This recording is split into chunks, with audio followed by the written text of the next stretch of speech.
Hello दोस्तों, मैं सौरभ मलिक आप सभी का टॉपिक स्टडी में स्वागत करता हूं।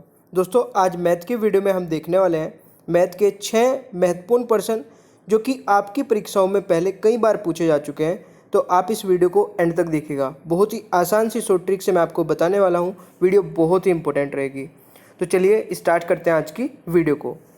अगर आपको वीडियो पसंद आती है दोस्तों, तो प्लीज़ एक लाइक ज़रूर किया करें और अपने दोस्तों को शेयर भी किया करें फेसबुक पे और व्हाट्सएप ग्रुप्स में।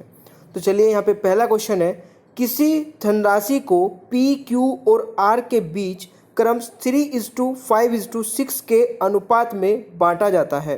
यदि आर को 400 क्यू से ज़्यादा मिलता है तो पी और क्यू के हिस्से में कितना अंतर होगा, ये आपको बताना है। देखिए, कोई धनराशि है जो कि पी क्यू आर इन तीनों में बांटी जाती है। किस रेशो में? 3:5:6 के रेशो में।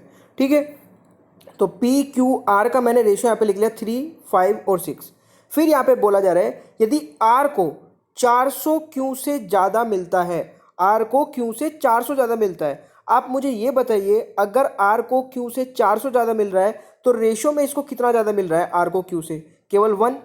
भाई, रेशो में तो केवल 1 ज़्यादा मिल रहा है, बट एक्चुअल में 400 रुपये ज़्यादा मिल रहे हैं। तो इसका मतलब इस 1 रेशो की वैल्यू आपको 400 मिल गई। अगर आपको 1 रेशो की वैल्यू मिल गई दोस्तों, तो अब आप चाहे कितने भी रेशो की वैल्यू निकाल लीजिए।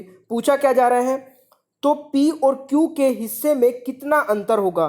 तो P और Q के हिस्से का रेशो का अंतर देख लीजिए कितना है। तो रेशो में इनका जो अंतर है वो 2 है, और आपको एक रेशो की वैल्यू पता चल चुकी है। तो 2 रेशो की वैल्यू कितनी होगी? 800 हो जाएगी। तो इस क्वेश्चन का आंसर यही हो जाएगा। और ये क्वेश्चन ऑलरेडी आ चुका है ALP एग्जाम में, यानी कि रेलवे के एग्जाम में आ चुका है दोस्तों। देखिए, रेलवे के एग्जाम के ये आप बोल सकते हैं कि जो क्वेश्चन पहले आ चुके हैं वो किसी भी एग्जाम में आ सकते हैं। वो ALP में भी आ सकते हैं, वो आपका ग्रुप डी में भी आ सकते हैं, जेई में भी आ सकते हैं, NTPC में भी आ सकते हैं, वो किसी में भी आ सकते हैं। ठीक है, क्योंकि RRB के जो क्वेश्चन होते हैं वो फिक्स होते हैं, फिक्स पैटर्न के होते हैं।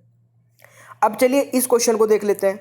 इस क्वेश्चन की अगर मैं बात करूं तो इसमें बोला जा रहा है 6 दिनों के एक विक्रय कार्यक्रम के लिए समिति को कुछ धनराशि दी गई थी।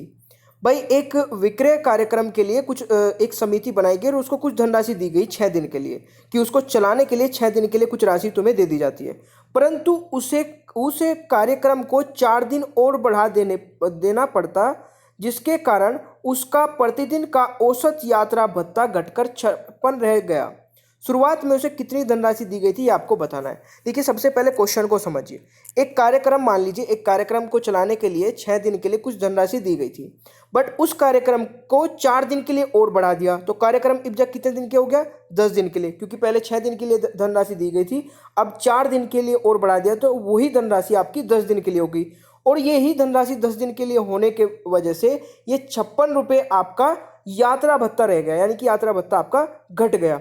ठीक है, अब यहां पे मैं लिख सकता हूं कि 6 दिन का औसत x मान लेते हैं। 6 दिन का औसत आपका x मान लिया, तो 6 दिन की राशि कितनी होगी? अगर मुझे पता चल जाए कि ये x कितना था, ये औसत कितना था, क्योंकि एवरेज बताया ना, अच्छा घट करके 56 रह गया। तो अगर मुझे पता चल जाता है औसत कितना था पहले, तो इजीली क्वेश्चन सोल्व हो जाता। बट मैंने x माना है, तो इसका मतलब वो राशि कितनी बन गई? 6 की गुणा इस x में कर दीजिए, 6x वो राशि हो गई। यानी कि टोटल जो अमाउंट मिली थी वो मुझे 6x मिली थी। अब 10 दिन का होने के बाद में इसमें क्या हुआ? ये भत्ता आपका घट गया, घट के 56 रह गया। इसका मतलब x में से मैं 56 को माइनस कर दूं तो वो घटा हुआ मेरे को पता चल जाएगा। तो अगर मेरे को अब ये वाली धनराशि निकालनी होगी तो ये भी वही धनराशि होगी। तो इसमें x माइनस 56 में मैं 10 की गुणा कर दूंगा, तो ये आपका आ जाएगा। और ये धनराशि सेम है, इतना आप समझ रहे हैं। तो बस इनको इक्वल कर दीजिए दोनों को। तो 6x बराबर हो जाएगा 10 ब्रैकेट x माइनस 56, और 6x बराबर हो जाएगा 10x माइनस 560। 56 में 10 की मल्टीप्लाई कर देंगे। फिर यहाँ पे आपका 10x में से 6x जाएगा तो 4x बच जाएगा, और 4x की वैल्यू आपकी 560 मिल गई। तो x की वैल्यू कितनी हो जाएगी? 140। तो यहाँ पे आपको x की वैल्यू मिल गई दोस्तों।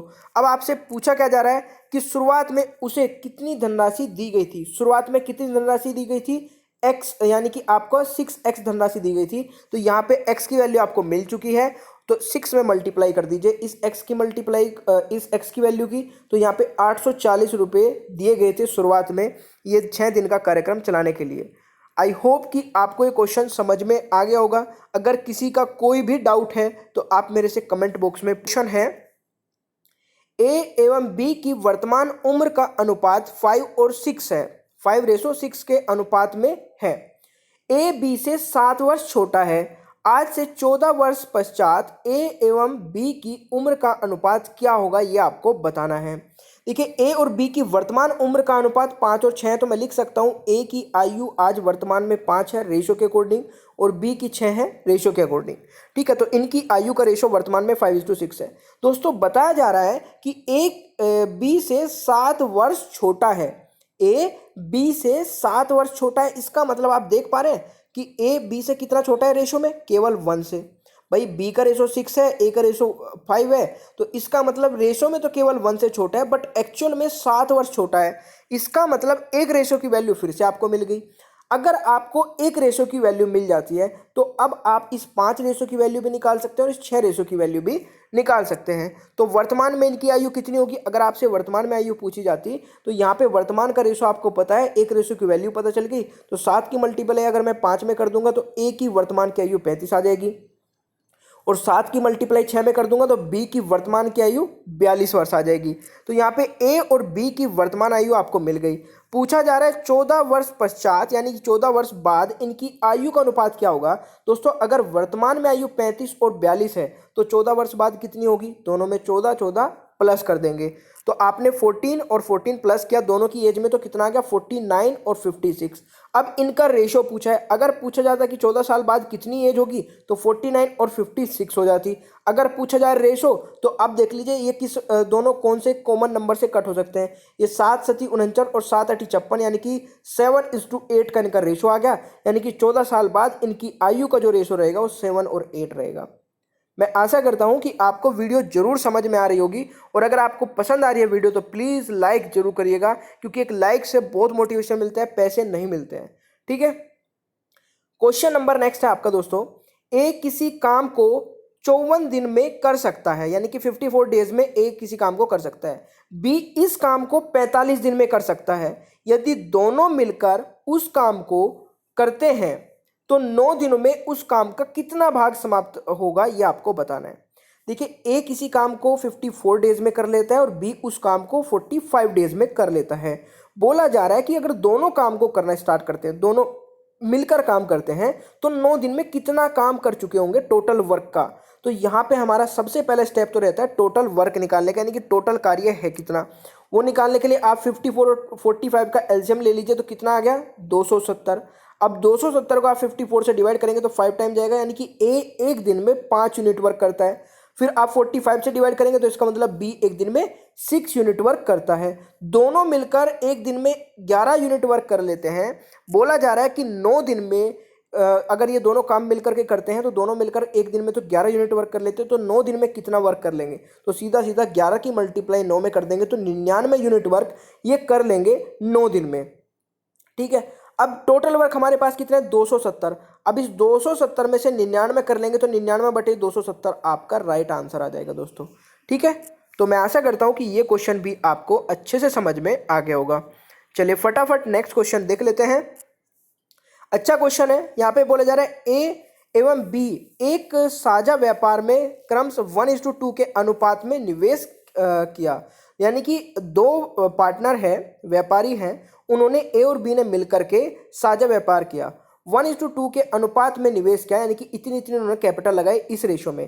देखिए, जो जितने रेशो में कैपिटल लगाता है उतने रेशो में ही उसको प्रॉफिट दिया जाता है। मान लीजिए आपने किसी बिजनेस में 10 रुपये लगाए और आपके दोस्त ने 20 रुपये लगाए, तो आपको 10 रुपये के हिसाब से प्रॉफिट दिया जाएगा और उसको 20 रुपये के हिसाब से प्रॉफिट दिया जाएगा। ठीक है, और अगर मैं 10 और 20 का रेशो निकालूंगा तो 0 हटा दूंगा दोनों की, तो कितना हो जाएगा, देखिए 10 और 20 का अगर रेशो आपको निकालना है तो 0 हटा दीजिए, तो 1:2 का आपका रेशो आ गया। तो आपको इस रेशो में प्रॉफिट डिस्ट्रीब्यूट किया जाएगा। चलिए, अब यहाँ पे बोला जा रहा है कुल लाभ की 5% धनराशि जनहित हेतु दान में दे दी गई है। देखिए, बिजनेस में जितना भी प्रॉफिट हुआ, टोटल प्रॉफिट में से 5% का तो दान दे दिया गया, और जो प्रॉफिट बचा 95%, देखिए 100% प्रॉफिट में से 5% हमने दान दिया तो बचा 95%। अब इस 95% को हमने आपस में डिस्ट्रीब्यूट कर लिया। ए और बी की मैं बात कर रहा हूँ। ए बी ने 95% को किस रेशो में, जिस रेशो में इन्होंने अपना कैपिटल इन्वेस्ट की थी, तो 1:2 के रेशो में। ठीक है, ध्यान रहेगा ना आपका, 95% को इन्होंने 1:2 के रेशो में बांट लिया।